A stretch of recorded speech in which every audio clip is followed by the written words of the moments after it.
Bonjour, nous allons voir dans cette vidéo la correction de l'activité numéro 5 du chapitre 1 sur la production d'énergie électrique, intitulée l'énergie électrique au quotidien.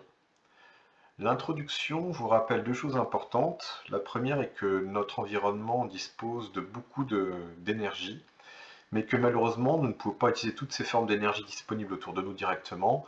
Il faut très souvent convertir ces énergies en énergie électrique, puisque la plupart de nos appareils au quotidien fonctionnent grâce à l'électricité. Et deuxième point rappelé dans cette introduction, nous avons vu que lorsque de l'énergie était convertie en une autre forme d'énergie, il n'y avait pas de perte, l'énergie totale se conserve. Dans le document numéro 1, vous avez ici les rendements énergétiques de 4 appareils différents. Prenons par exemple le premier ici, la lampe d'éclairage, pour laquelle, lorsque l'on lui fournit de l'énergie électrique, eh bien, elle va convertir cette énergie électrique en 24% d'énergie lumineuse et 76% d'énergie thermique. On voit donc une énergie initiale, l'énergie électrique, est convertie en énergie, en deux formes d'énergie différentes, mais qu'il n'y a pas de perte, puisque 76 et 24% donnent bien les 100% d'énergie électrique qu'on avait au départ. Vous avez les rendements pour l'alternateur d'une centrale, qui est à l'origine de la fabrication d'électricité dans une centrale électrique, pour une dynamo de vélo, ou pour une pile qui fonctionne grâce aux transformations chimiques qui vont s'opérer à l'intérieur. Dans le document 2, vous avez un bilan énergétique par rapport à un barrage. Il s'agit du barrage de Hoover qui est situé dans le Nevada aux États-Unis. On vous fournit la quantité d'énergie chaque seconde sous forme d'énergie potentielle pour l'eau qui est retenue en haut du barrage, donc c'est l'énergie potentielle de pesanteur. Lorsque l'eau va s'écouler dans la conduite forcée via tout le système de fonctionnement que l'on a déjà vu d'une centrale électrique, une partie de cette énergie initiale va être transférée au réseau électrique. On vous donne la quantité, 2080 mégajoules, donc des millions de joules. L'eau qui arrivera en bas ne sera pas à une altitude de 0 m, elle aura encore de l'énergie potentielle de pesanteur. Et elle aura également encore un petit peu de vitesse, même si elle a été ralentie en faisant fonctionner la turbine.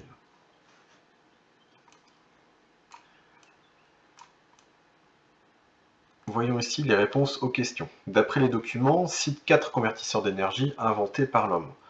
On peut citer ceux qui ont été vus ici dans les exemples, à savoir la lampe, ou bien l'ampoule d'éclairage.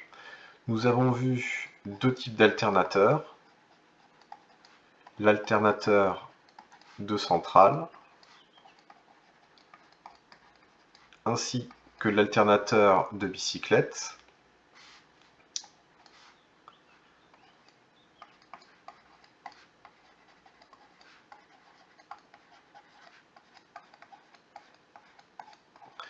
Et nous avons enfin vu l'exemple d'une pile. Voyons ici comment réaliser une chaîne énergétique. Dans la question numéro 2, on vous demande de tracer le schéma de la chaîne énergétique d'une lampe d'éclairage.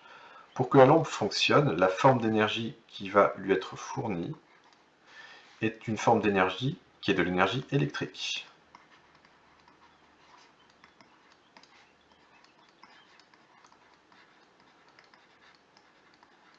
Lorsque la lampe fonctionne, elle va convertir une partie de cette énergie en énergie lumineuse, qu'on peut également appeler énergie de rayonnement,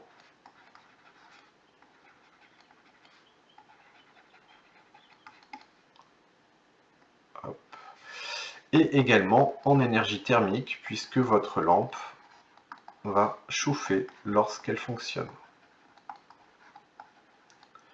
Et toute l'énergie électrique est convertie soit en énergie de rayonnement, soit en énergie thermique. Autrement dit, si on additionne l'énergie de rayonnement avec l'énergie thermique, nous retrouvons l'énergie électrique que l'on avait au départ. Passons à présent à la question numéro 3. Dans le document numéro 1, quelle forme d'énergie est toujours obtenue? Cela améliore-t-il le rendement de ces appareils? Autrement dit, sont-ils plus efficaces avec cette forme d'énergie qui est toujours obtenue? Eh bien, on constate que tous ces appareils convertissent une partie de l'énergie qu'ils reçoivent en énergie thermique.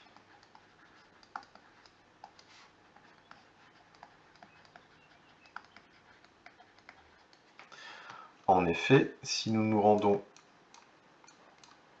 vers le document 1, nous voyons qu'à chaque fois, dans une couleur rouge magenta, nous obtenons bien de l'énergie thermique dans les résultats des conversions d'énergie.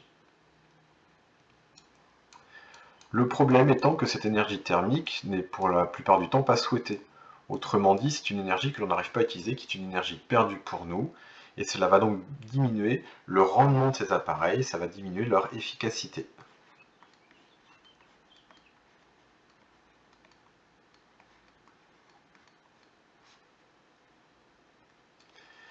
Question 4 à présent. Dans l'introduction, quelle propriété importante de l'énergie est rappelée? Eh bien, nous l'avons dit, l'énergie totale d'un système se conserve, c'est-à-dire que même s'il y a des conversions, des transmissions d'énergie, excusez-moi, eh bien, la quantité d'énergie totale que l'on a au départ ne va pas varier, elle va rester la même, elle se conserve. Nous allons utiliser cette propriété de l'énergie pour répondre à la question numéro 5, puisqu'on vous demande d'utiliser la conservation de l'énergie, ainsi que les données qui sont rappelées ici de la centrale Hoover, pour calculer l'énergie thermique qu'elle transfère chaque seconde à l'environnement. L'énergie totale mise en jeu ici, chaque seconde évidemment, eh bien, va correspondre à l'énergie que possède l'eau tout en haut du barrage, qui est de l'énergie potentielle de position qu'on va noter EP, pour simplifier les choses, de l'énergie potentielle de position ou plus rigoureusement de l'énergie potentielle de pesanteur. Donc l'énergie totale de mon système est égale ici à l'énergie potentielle de pesanteur de l'eau en haut du barrage, donc je vais mettre eau en haut, et l'énoncé nous précise ici que cette valeur est de 3600 mégajoules. Lorsque l'eau va circuler, elle va permettre certaines conversions de cette énergie au départ, et elle va se retrouver, donc cette énergie totale, sous forme d'énergie potentielle de pesanteur pour l'eau qui est arrivée cette fois-ci en bas, puisqu'elle a encore une certaine hauteur, une certaine altitude, même si l'eau descend du barrage, elle ne se retrouve pas non plus au niveau de la mer. Elle va encore à ce moment-là posséder de l'énergie cinétique, c'est-à-dire qu'en bas du barrage, il y a une rivière avec du courant. Donc nous avons ici l'énergie cinétique de l'eau qui est en bas. Nous avons une partie de l'énergie potentielle de pesanteur de l'eau départ qui a été transférée au réseau électrique avec l'alternateur. Donc on va le noter ici sous forme d'énergie électrique. Et lorsqu'on additionne ces trois formes d'énergie et ces trois quantités d'énergie, eh bien on se rend compte qu'on ne retrouve pas les 3600 mégajoules de départ. 2080 mégajoules plus 1270 mégajoules plus 60 mégajoules ne permettent pas d'obtenir 3600 joules, puisque là va donner 3440 mégajoules. Cela signifie que dans toutes ces conversions, il y a une partie d'énergie thermique qui a été transmise à l'environnement. L'environnement, ça peut être l'air extérieur, ça peut être les structures métalliques qui vont conduire une partie de la chaleur par frottement, puisque l'alternateur fonctionne avec des mouvements de rotation et donc certains frottements sont inévitables.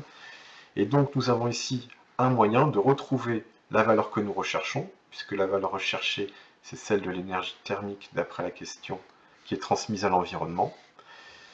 Il suffit pour cela, donc on va l'appeler ETH pour l'énergie thermique, de prendre l'énergie totale, à savoir les 3600 mégajoules, auxquels nous allons soustraire les trois autres formes d'énergie qui sont là.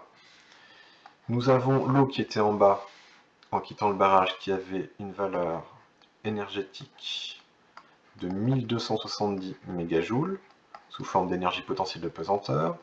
L'énergie cinétique de l'eau arrivée tout en bas était de 60 mégajoules. Et enfin, l'énergie électrique obtenue grâce à l'alternateur, qui était transférée au réseau électrique, correspond à une valeur de 2080 mégajoules. Nous terminons donc le calcul ici. Excusez-moi, une petite erreur de manipulation. Nous reprenons donc le calcul cette fois-ci sans erreur. Vous prenez votre calculatrice, tout comme je le fais moi ici, pour vérifier qu'on trouve bien normalement la valeur de 160. Donc 3600 moins 1270, moins 60, moins 2080. Cela donne une valeur de 190, excusez-moi.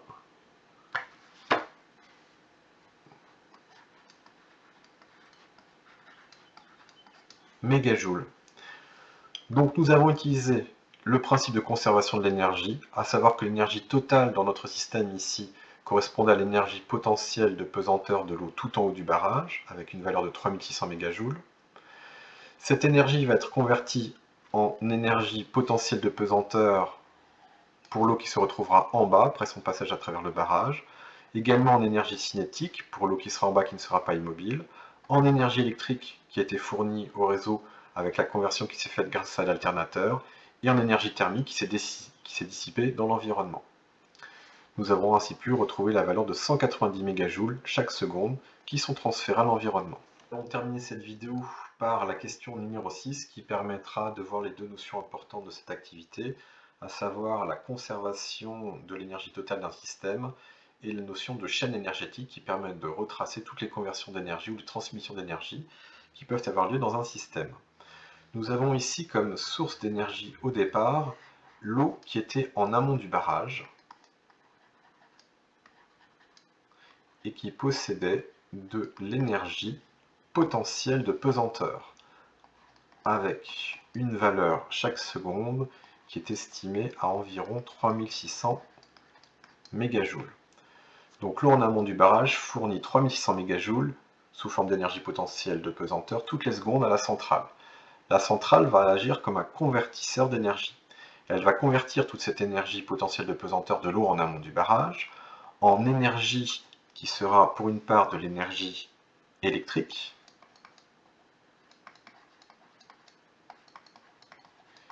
les documents nous ont informé que chaque seconde, nous obtenions après ce barrage 2080 mégajoules d'énergie électrique. Cette énergie électrique est transmise au réseau électrique.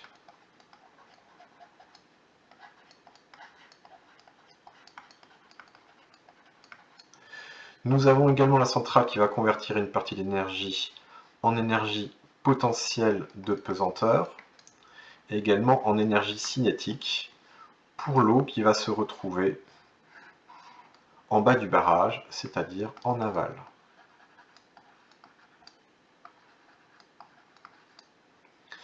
Nous avons vu qu'il y avait une valeur qui était de 1270 mégajoules pour l'énergie potentielle de position et 60 mégajoules en ce qui concerne l'énergie cinétique de l'eau qui s'écoule à la sortie du barrage. Enfin, comme dans tous les systèmes avec conversion d'énergie, une partie de l'énergie initiale est convertie sous forme d'énergie thermique qui va être transférée à l'environnement du barrage. Nos calculs nous ont permis de voir, grâce au principe de conservation de l'énergie totale, que cette énergie thermique correspondait à une valeur de 190 mégajoules chaque seconde. Voilà donc le schéma de la chaîne énergétique de la centrale hydroélectrique Hoover, qui permet de vraiment bien illustrer le principe de conservation de l'énergie totale d'un système.